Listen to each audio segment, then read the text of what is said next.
Hi everyone, की concepts bye Aditi में आपका स्वागत है। तो आज हम एक नया चैप्टर स्टार्ट करने वाले हैं which is body fluids and circulation. तो सबसे पहला यहाँ पर है ब्लड। अब ब्लड क्या होता है? It is a fluid matrix, right? Fluid connective tissue है, राइट? तो it is a fluid connective tissue और मैट्रिक्स। यहां पर ये एनसीईआरटी ने मैट्रिक्स जो है वो लिखा हुआ है। यहां पर ध्यान देने वाली ये बात है कि ब्लड भी हो सकता है, लिम्फ भी हो सकता है। तो लिम्फ जो है वो हम लेटर पार्ट में समझेंगे। अभी हम ब्लड को ले रहे हैं और ब्लड को जानेंगे कि ब्लड में क्या क्या कंपोनेंट्स है, क्या क्या एलिमेंट्स है। अब अगर हम यहाँ पे देखें तो ब्लड में जो है एनसीईआरटी ने क्लासिफिकेशंस जो है वो की हुई है। ब्लड में ब्लड प्लाज्मा होता है, ठीक है? प्लाज्मा होता है और प्लाज्मा जो है वो लगभग इन्होंने बताया है कि 55% है, ठीक है? कितना है भैया? 55%। और 55% और एक आते हैं इसमें फॉर्म्ड एलिमेंट्स। क्या आता है? फॉर्म्ड एलिमेंट्स, जिसमें जो लगभग 45% है, ठीक है? तो इसको ध्यान में रख लेना कि 55% जो है वो प्लाज्मा है और 45% जो है वो फॉर्म्ड एलिमेंट्स है। अब यहां पर अगर हम बात करें तो इसमें जो है यहां पर WBC, पहले RBC को लिखते हैं, RBC, WBC एंड प्लेटलेट्स, ठीक है? अच्छा, WBC फर्दर क्लासिफाइड हो सकते हैं, तो WBC को भी हम क्लासिफाइड फर्दर कर लेते हैं, ठीक है? एक होता है यहां पर ग्रेन्युलोसाइट्स, ठीक है? अभी इसका मतलब पढ़ेंगे, अभी यहां पर क्लासिफिकेशन लिख लेते हैं, ग्रेन्युलोसाइट्स, ठीक है? और एक होते हैं ए ग्रेन्युलोसाइट्स, ठीक है? अच्छा, ग्रेन्युलोसाइट्स में अगर हम देखें तो इसमें सब बात करेंगे। ग्रेन्युलोसाइट्स में अगर हम देखें तो इसमें न्यूट्रोफिल्स आते हैं, न्यूट्रोफिल्स, ओसिनोफिल्स एंड तीसरे आते हैं इसके पास बेसोफिल्स, ठीक है? और ए ग्रेन्युलोसाइट्स में बात करें तो मोनोसाइट्स आते हैं, मोनोसाइट्स और लिम्फोसाइट्स। वो बाद में अपन देखेंगे कि इसमें जो है क्या क्या कंपोनेंट्स, क्या क्या एलिमेंट्स आते हैं लिम्फोसाइट्स, ठीक है? अभी के लिए ये क्लासिफिकेशन याद कर लो कि WBC, RBC, WBC प्लेटलेट्स और फॉर्म्ड एलिमेंट्स 45% है।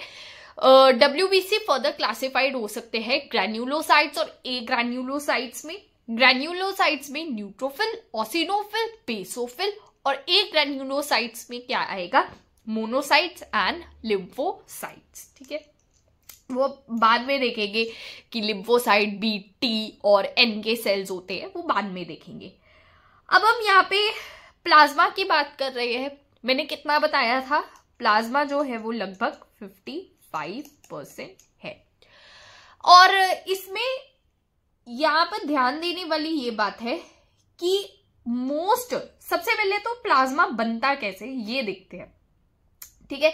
मान लो एक टेस्ट ट्यूब है, ठीक है?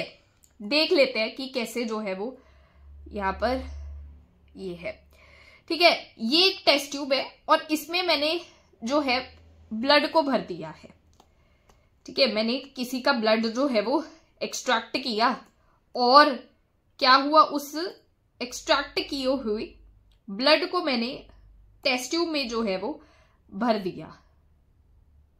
अरे भाई थोड़ा सा कम करना पड़ेगा इंटेंसिटी, यस।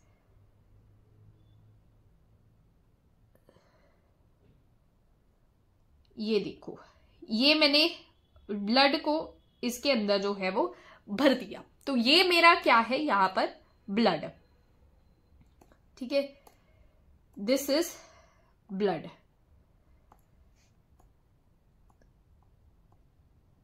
ठीक है, अब इस ब्लड को मैंने 5 मिनट के लिए, ठीक है, लगभग टी टाइम के लिए मैंने रेस्ट करने के लिए यहां पर छोड़ दिया। उसके बाद यहां पर क्या हुआ क्या, यहां पर हुआ ये कुछ यहां पर कि ये टेस्ट ट्यूब थी, इसके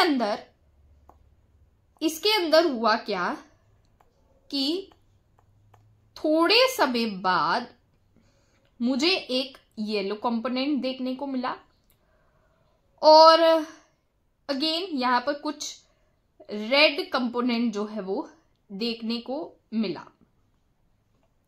अब इससे मैं क्या नोटिस कर सकती हूं, इससे मैं ये नोटिस कर सकती हूं कि जो ऊपर वाला मेरा कंपोनेंट है, ऊपर वाला जो मेरा कंपोनेंट है वो है प्लाज्मा, जो कि येलो कलर का होता है, और इसमें जो नीचे वाला कंपोनेंट है वो यहां पर फॉर्म्ड एलिमेंट्स है, यानी कि WBC, RBC और प्लेटलेट्स जो है वो सारे फॉर्म्ड एलिमेंट्स नीचे सेटल हो गए और प्लाज्मा जो है वो ऊपर सेटल हो गया। मींस येलो कलर का ये कुछ फ्लूइड होता है। अच्छा, जैसे हमें चोट लगती है तो चोट लगने पे भी जो स्टार्टिंग का फ्लूइड आता है, ठीक है, वो आता है येलो कलर का। येलो कलर क्यों होते हैं? Because of plasma. ठीक है, प्लाज्मा वो होता है। तो इसके अगर हम कंपोनेंट्स के बारे में बात करें तो लगभग 92% जो है वो तो इसके अंदर पानी ही भरा होता है। तो ये वाटर का जो है वो होता है। रेस्ट जो इसका 6 to 8% है वो बना होता है इसमें एलिमेंट्स, उसके ग्लोबुलिन्स, एल्ब्यूमिन्स एंड फिब्रिनोजेंस। तो इसमें रेस्ट फाइब्रिनोजेंस होते हैं। फाइब्रिनोजेंस क्या करते हैं? डिफेंस का काम ब्लड क्लॉटिंग का काम करते हैं।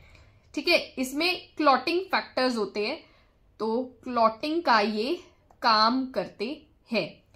ठीक है, दूसरा अगर हम बात करें इसमें तो दूसरा आता है ग्लोबुलिन्स। अब ग्लोबुलिन्स जो है वो यहां पर क्या काम करते हैं? ग्लोबुलिन्स यहां पर ग्लोबुलिन्स जो है वो ये काम करते हैं कि ब्लड में डिफेंस का, ठीक है, जिसमें आप एंटीबॉडीज वगैरह देखते हो वो ग्लोबुलिन्स के अंदर ही आती है।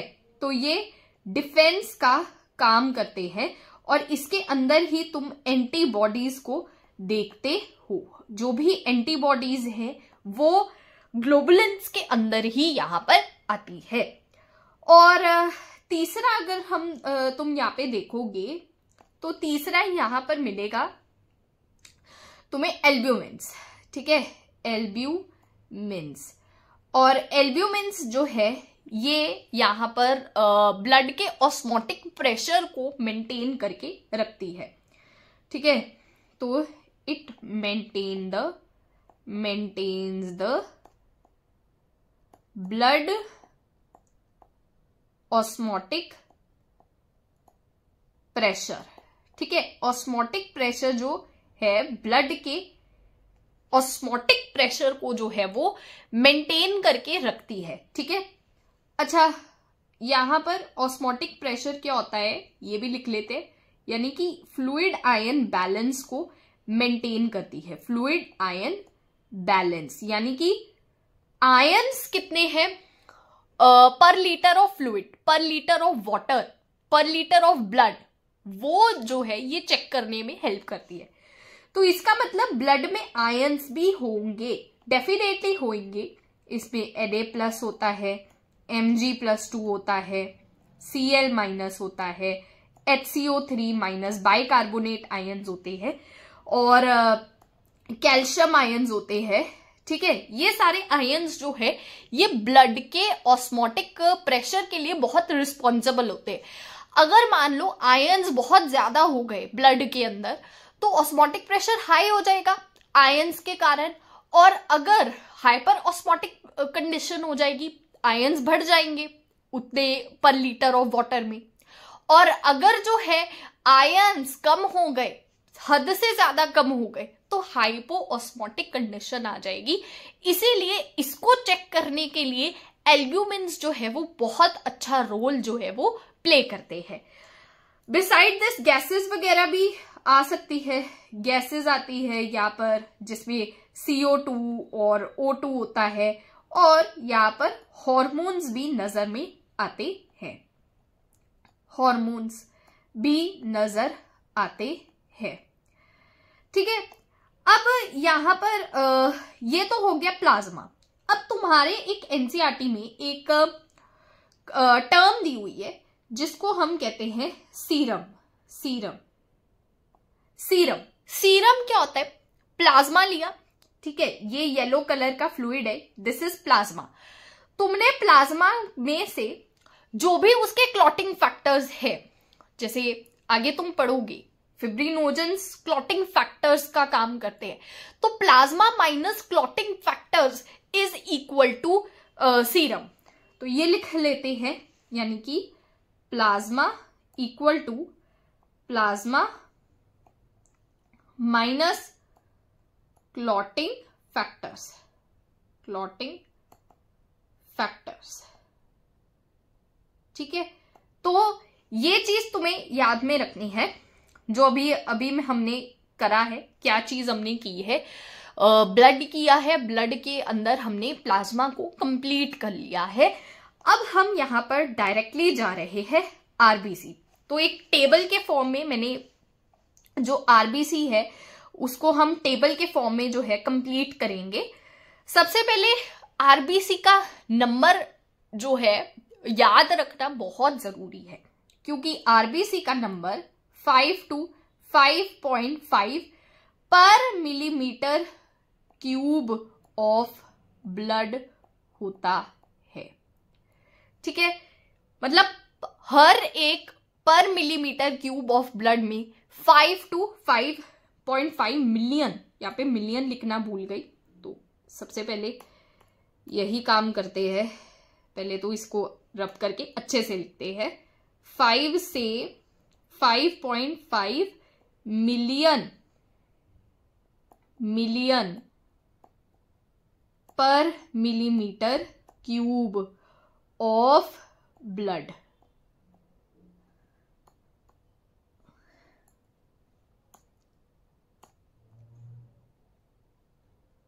ब्लड,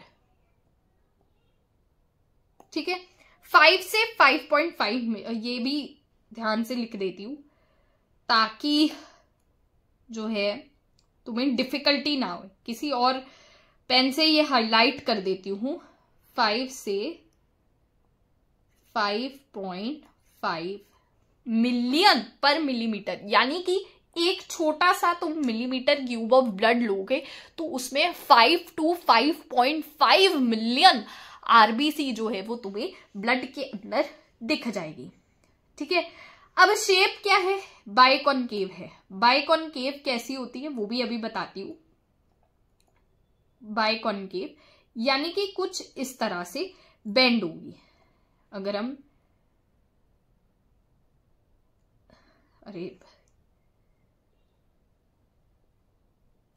हाँ, इस तरह से, मतलब दोनों साइड से कंप्रेस होगी।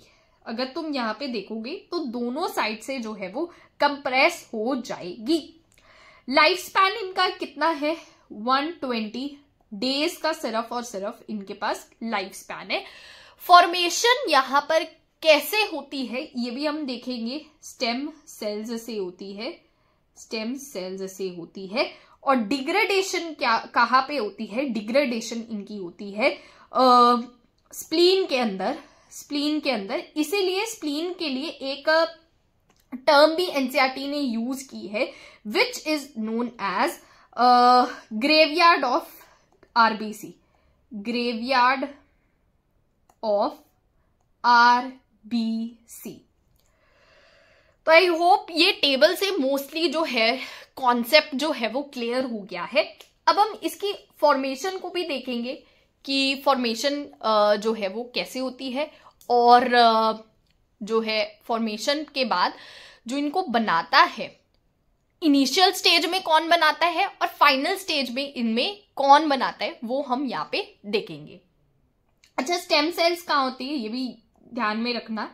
ये होती है बोन मैरो के अंदर, ठीक है, बोन मैरो के अंदर। अब फॉर्मेशन ऑफ आरबीसी देखो, सबसे पहले ये आरबीसी का एक नाम भी याद कर लो, साइंटिफिक नेम इसको एरिथ्रोसाइट कहते हैं, एरिथ्रोसाइट, एरिथ्रोसाइट कहते हैं। अच्छा, आरबीसी जो है इनिशियल डेज में आरबीसी जो है, यानी कि मैं बात कर रही हूं अपना एम्ब्रियो स्टेज में, तो एम्ब्रियो स्टेज में अगर हम ध्यान में देखें तो एम्ब्रियो स्टेज में कौन बनाता है? तो एम्ब्रियो स्टेज में बनाता है यहां पर spleen, sorry yolk sac. Yolk sac जो है वो एम्ब्रियो में योक सैक जो है वो आरबीसी को बनाता है। योक सैक आप पढ़ेंगे क्लास 12th में, योक सैक कैसे बनता है, कैसे इसमें डेवलपमेंट होती है, कैसे योक सैक लेयर बनती है। तो योक सैक जो है ये आरबीसी को बनाता है एम्ब्रियो की, जब जो जाइगोट होता है, जब डिवाइड होता है तो एम्ब्रियो बनाता है, एम्ब्रियो में योक सैक बनाता है। उसके बाद अगर हम यहाँ पे देखें तो फीटल में कौन बनाता है? फीटल स्टेज भी आती है। फीटल में यहां पर ये अराउंड 1 to 2 मंथ चलेगा, यानी 1 to 2 मंथ्स में एम्ब्रियो जो है वो बनाता है। ये इतना ध्यान रखने की कोई जरूरत नहीं है, बस ये याद रखना कि बनाता कौन है, ठीक है। अच्छा, फीटल स्टेज में कौन बनाता है? फीटल स्टेज में बनाता है लिवर और स्प्लीन, मिलकर बनाते हैं, लिवर प्लस स्प्लीन, ठीक है, लिवर प्लस स्प्लीन। अच्छा, उसके बाद यहां पर आती है अडल्ट स्टेज, बेबी स्टेज, ठीक है। तो यहां पर बेबी में प्लस अडल्ट में कौन बनाता है? ये बनाता है बोन मैरो। लाइफ टाइम मैं लिख देती हूं, बाकी आके लाइफ टाइम जो है वो कौन बनाता है? बोन मैरो, बोन मैरो, ठीक है। सॉरी, लाइफ टाइम लिख देती हूं। लाइफ टाइम जो है वो बनाता है बोन मैरो, ठीक है। तो आई होप कि ये आपको पता भी लग गया होगा कि यहां पर कैसे जो है आरबीसी जो है वो लाइफ टाइम जो है यहां पर डेवलपमेंट जो है वो करती है, ठीक है। अब यहां पर फॉर्मेशन कैसे आती है ये भी तुम यहां पर ध्यान रखोगे। सबसे पहले यहां पर एक अपना बोन कंसिडर कर लेते हैं, ये हमारी बोन है। अच्छा, उस बोन के अंदर जो है ना स्टेम सेल्स होंगे बहुत सारे, ठीक है। ये स्टेम सेल्स यहां पर ये होती है स्टेम सेल्स, ठीक है। क्या मैंने बोल दिया? ये होती है स्टेम सेल्स। अच्छा, इस स्टेम सेल्स जो है ये डिवाइड करती है, ठीक है, अनइक्वल माइटोसिस करती है, अनइक्वल माइटोसिस करती है। और अनइक्वल माइटोसिस से क्या होता है, एक तो छोटी सेल बनेगी और एक छोटी सेल बनेगी, ठीक है, एक छोटी सेल बनेगी और एक अनडिफरेंशिएटेड सेल बनेगी। और ये क्या, इसका मतलब, इसका नाम क्या है, इट इज डिफरेंशिएटेड सेल। और ये अनडिफरेंशिएटेड सेल ना क्या करेगी, तीन चीजें, चार सेल्स जो है बनाएगी, चार टाइप ऑफ सेल्स जो है वो बना सकती है। तो इसका नेम लिख देते हैं अपन, ठीक है। एक बनाएगी यहां पर टॉटीपोटेंट, यहां पर एक बना सकती है टॉटीपोटेंट, एक यहां पर बना सकती है पेल्यूरोपोटेंट, और एक तीसरी यहां पर बना सकती है हिमैटोपोइटिक स्टेम सेल्स। अच्छा, यहां पर मल्टीपोटेंट लिख सकते हैं, मल्टीपोटेंट, और एक बना सकती है यूनिपोटेंट, ठीक है। अच्छा, आरबीसी को कौन बनाता है, आरबीसी को कौन बनाता है, आरबीसी को बनाता है यहां पर मल्टीपोटेंट सेल्स। अब ये मल्टीपोटेंट सेल्स को ही मैं कंसिडर कर रही हूं आगे अगले पेज में, क्योंकि मल्टीपोटेंट सेल ही यहां पर अभी मैं इसको बाद में एक्सप्लेन भी करूंगी।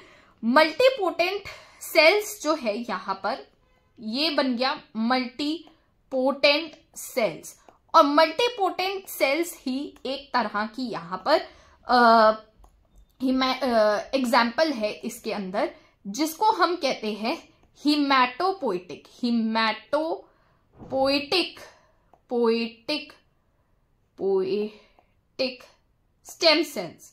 Stem cells. और यही हिमैटोपोइटिक स्टेम सेल्स जो है वो वेरियस टाइप्स ऑफ सेल्स बनाती है। यहां पर आरबीसी भी बनाती है, यहां पर डब्ल्यूबीसी भी बनाती है, और यहां पर प्लेटलेट्स भी बनाती है। तो फॉर्मेशन ऑफ आरबीसी को हम क्या कहते हैं, फॉर्मेशन ऑफ आरबीसी को हम एरिथ्रोपीसिस कहते हैं, एरिथ्रोपीसिस, ठीक है, एरिथ्रोपीसिस जो है वो कहते हैं, ठीक है। एरिथ्रोपीसिस क्यों, क्योंकि एरिथ्रोसाइट इसका मतलब है, और इसकी फॉर्मेशन, पीसेस मतलब फॉर्मेशन, तो एरिथ्रोसाइट की फॉर्मेशन को हम एरिथ्रोपीसिस कहते हैं।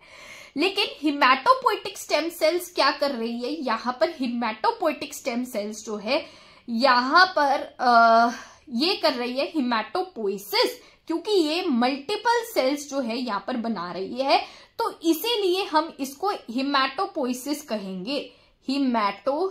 हिमैटोपीसिस, जो भी बोल लो, पोइसिस बोल लो, पीसिस बोल लो, जो मर्जी बोल लो, तुम्हारी इच्छा है। तो खासकर आरबीसी की फॉर्मेशन को हम क्या कहेंगे, दैट इज एरिथ्रोपीसिस। तो अब हम एक्सप्लेन करते हैं, बिल्कुल आसानी से मैं एक्सप्लेन करूंगी। सबसे पहले आरबीसी में एम्ब्रियोनिक, सबसे पहले आरबीसी की फॉर्मेशन कैसे होती है। देखो, आरबीसी की फॉर्मेशन एम्ब्रियो स्टेज में तो योक सैक करता है। अच्छा, उसके बाद फीटल स्टेज आती है, तो फीटल स्टेज में लिवर और स्प्लीन करता है। लाइफ टाइम अगर हम देखें तो लाइफ टाइम जो है आरबीसी बोन मैरो से फॉर्म होता है। अब बोन मैरो में होता क्या है, बोन मैरो में स्टेम सेल्स होती है। ये स्टेम सेल्स जो है डिवाइड करती है, अनइक्वल माइटोसिस करती है। इसमें एक बनता है अपना अनडिफरेंशिएटेड सेल, और दूसरा क्या बनता है, दूसरा बनता है एक नॉर्मल सेल, जो कि ताकि इसकी प्रोजेनी जो नॉर्मल सेल है वो अगेन यहाँ पर स्टेम सेल्स में कन्वर्ट हो जाता है, ताकि स्टेम सेल जो है वो नॉर्मल उसका नंबर रहे। उसके बाद अनइक्वल माइटोसिस करेगा, अनडिफरेंशिएटेड सेल जो है वो चार तरह के सेल्स बनाएगा, टॉटीपोटेंट, पेल्यूरोपोटेंट, मल्टीपोटेंट, यूनिपोटेंट। हमें मतलब है मल्टीपोटेंट से, क्योंकि मल्टीपोटेंट ही आगे जाकर हमारा बनाएगा हिमैटोपोइटिक स्टेम सेल्स। यही हिमैटोपोइटिक स्टेम सेल्स जो है वो यहां पर डिवाइड करेगी इनटू वेरियस सेल्स। इसी प्रोसेस को हम कहते हैं हिमैटोपोइसिस, क्योंकि मल्टीपल सेल्स वो बनाएगी, आरबीसी भी बनाएगी, डब्ल्यूबीसी भी बनाएगी, और प्लेटलेट्स भी बनाएगी। लेकिन खासकर आरबीसी की फॉर्मेशन को हम एरिथ्रोपीसिस कहते हैं। अब बताइए, सारा कुछ मैंने एक्सप्लेन जो है वो कर दिया, ठीक है। अब यहाँ पर कुछ आरबीसी की बातें भी लिख लेते हैं। देखो आरबीसी जो है ना, अगर मैं इसकी शेप मैंने पहले भी बनाई थी कि शेप जो है वो आरबीसी की कुछ इस तरह से होती है, दोनों तरफ से कंप्रेस होती है, ये आरबीसी की शेप है। आरबीसी जो है ई न्यूक्लिएटेड, यहां पर एनसीईआरटी ने शब्द यूज किया है। ई न्यूक्लिएटेड मतलब it lacks E nucleated, it lacks nucleus, तो लिख लेते हैं लैक्स न्यूक्लियस, ठीक है। और इसमें जो है सेल ऑर्गेनेलीज भी नहीं होती है, so it lacks cell organelles, lack cell organelles, ठीक है। जैसे कि अगर हम देखें तो यहां पर माइटोकॉन्ड्रिया वगैरह, ठीक है, एब्सेंट होता है। माइटोकॉन्ड्रिया अगर एब्सेंट हुआ, इसका मतलब ये क्या करेगा, ये जो है एनारोबिक रेस्पायर करेगा, तो इसके अंदर क्या होती है, एनारोबिक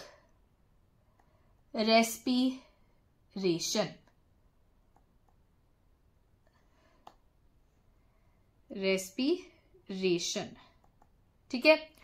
तो मैंने क्या बोला कि आरबीसी जो है वो ई न्यूक्लिएटेड होता है, मींस इट लैक्स न्यूक्लियस। और दूसरा यहां पर मैंने ये बोला कि आरबीसी के अंदर ऑर्गेनेलीज भी नहीं होती है, इंक्लूडिंग माइटोकॉन्ड्रिया, मतलब माइटोकॉन्ड्रिया नहीं है तो एरोबिक रेस्पिरेशन नहीं है, एरोबिक रेस्पिरेशन नहीं है, इट मींस ये एनारोबिक रेस्पायर करेगा। ऐसा क्यों, ताकि ज्यादा से ज्यादा ऑक्सीजन जो है वो कैरी कर पाए। तो आरबीसी का काम क्या होता है, आरबीसी जो है ये ऑक्सीजन को कैरी करने में हेल्प करता है, क्योंकि इसके अंदर एक हीमोग्लोबिन रेस्पिरेटरी पिगमेंट जो है वो होता है। अब ये आरबीसी में हीमोग्लोबिन क्या होता है, देखो इसमें दो कंपोनेंट्स होते हैं, एक होता है यहां पर हीम और उल्टा लिख दिया भाई, हीम, और दूसरा होता है यहां पर ग्लोबिन। यहां पर हीम क्या होता है, हीम एक यहां पर प्रोस्थेटिक ग्रुप है, ठीक है, प्रोस्थेटिक ग्रुप है। अगर आपने मेरा एंजाइम वाला पार्ट देखा होगा तो मैंने उसमें बताया था कि प्रोस्थेटिक ग्रुप होते हैं नॉन प्रोटीनेशियस, ठीक है। तो ये क्या होते हैं, नॉन प्रोटीनेशियस, नीचे लिख देती हूं, नॉन प्रोटीनेशियस। और ग्लोबिन जो है ये होती है प्रोटीनेशियस,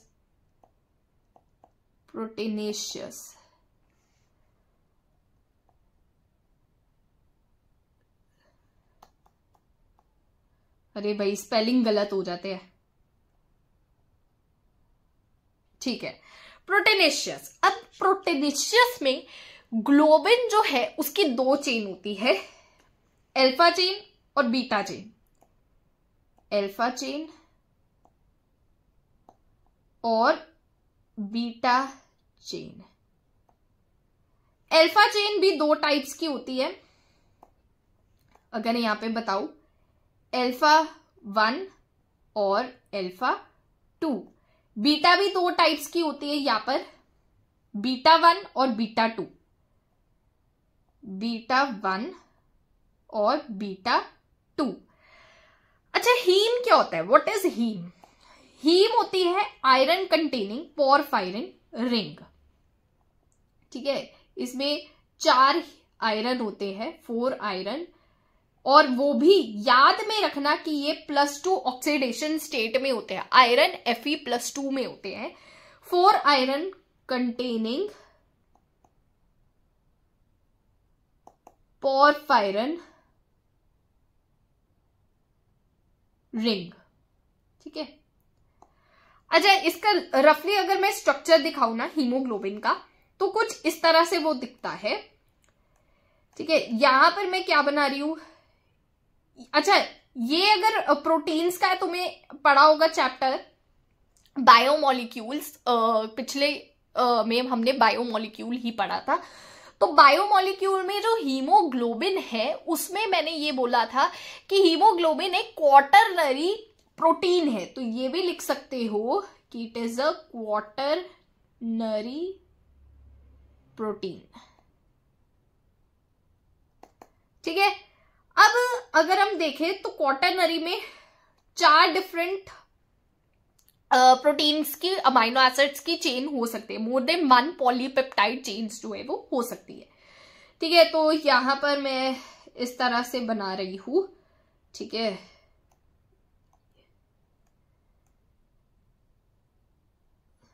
यहां पर कोई और कलर ले लेते हैं, पिंक। ठीक है, अब इसमें जो है ये मान लो, ब्लैक से ही कर देते हैं, ये मान लो ये अल्फा चेन है, ये मान लो बीटा 1 चेन है, ये अल्फा 2 चेन है, और ये मान लो बीटा 2 चेन है। अच्छा, अल्फा चेन में जो है, अल्फा चेन में एक बात बताना भूल गई, अल्फा चेन में 141 अमाइनो एसिड होते हैं और बीटा चेन में 146 अमाइनो एसिड जो है वो होते हैं। ठीक है, और अगर मैं आयरन देखूं, आयरन कहां पर लगा होगा, ये भी तुम सोच रहे होगे कि भाई आयरन कहां पर लगा होगा, जरा बताइए। तो बताते हैं, हीम कहां होगा, आयरन कहां होगा, क्योंकि हीम के अंदर ही आयरन होता है। तो बताते हैं, दिखाते हैं आपको। यस, ये लगा देते हैं। हाँ, यहां पर हर एक चेन में आयरन होता है। ठीक है, तो अगर मैं इसको रेफर करूं तो ये क्या है, हीम ग्रुप। ठीक है, क्या है यहां पर, हीम ग्रुप, हीम ग्रुप। और ईच हीम ग्रुप में क्या है, each heme group has 1 iron molecule। तो आई होप, मतलब टोटल 4 है तो 4 आयरन जो है यहां पर होगा। ठीक है, तो ये जो है आज का सेशन जो है, आई होप आपको अच्छा लगा होगा, क्योंकि आज हमने ब्लड को सीखा, ब्लड के कंपोनेंट्स को सीखा, फिर प्लाज्मा को सीखा कि प्लाज्मा एक्चुअल में होता क्या है। उसके बाद हमने प्लाज्मा के कंपोनेंट्स को सीखे, आरबीसी को सीखा, आरबीसी होते क्या है। ठीक है, टेबल के फॉर्म में, टैब्यूलर फॉर्म में बना लेना है इसको। उसके बाद हमने फॉर्मेशन ऑफ आरबीसी देखे, एम्ब्रियो में, फीटल स्टेज में और अडल्ट टिल लाइफ टाइम। ठीक है, उसके बाद आरबीसी में हमने फॉर्मेशन ऑफ आरबीसी देखा कि कैसे फॉर्मेशन होती है, एंड आरबीसी की कुछ प्रॉपर्टीज देखी कि आरबीसी एक्चुअल में उनके अंदर क्या क्या नहीं होते, which is different from normal cell, right. और आरबीसी जो है उसके अंदर हमने रेस्पिरेटरी पिगमेंट को देखा, हीमोग्लोबिन के स्ट्रक्चर्स को पढ़ा, और उसमें क्या क्या होता है कंपोनेंट्स उसको भी पढ़ा। तो आई होप ये सेशन आपको अच्छा लगा होगा, एंड अगली बार जो है वो हम एरिथ्रोसाइट को कंटिन्यू करेंगे। एरिथ्रोसाइट नहीं, ब्लड में जो ल्यूकोसाइट्स है यानी कि WBC है, उसको हम स्टार्ट जो है वो करेंगे। ठीक है।